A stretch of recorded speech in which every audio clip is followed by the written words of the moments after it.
ایک مرتبہ ایک عورت کا بچہ گم ہو گیا۔ وہ بے قرار ہو گئے قافلے میں اپنے بچے کو تلاش کرتی پھر رہی تھی۔ ہر شخص سے پوچھتی، ہر شخص کا چہرہ دیکھتی اور اس سے سوال کرتی، کیا تم نے میرے بچے کو دیکھا ہے؟ اس کی آنکھوں میں بے چینی اور دل میں ایک عجیب تڑپ تھی۔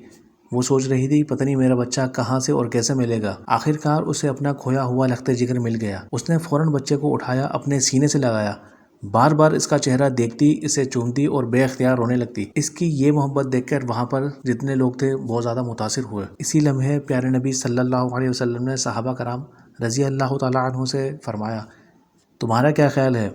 کیا یہ عورت اپنے بچے کو آگ میں ڈال سکتی ہے؟ صحابہ رضی اللہ تعالیٰ عنہ نے عرض کیا، ہرگز نہیں، یہ اپنے بچے کو کبھی آگ میں نہیں ڈال سکتی۔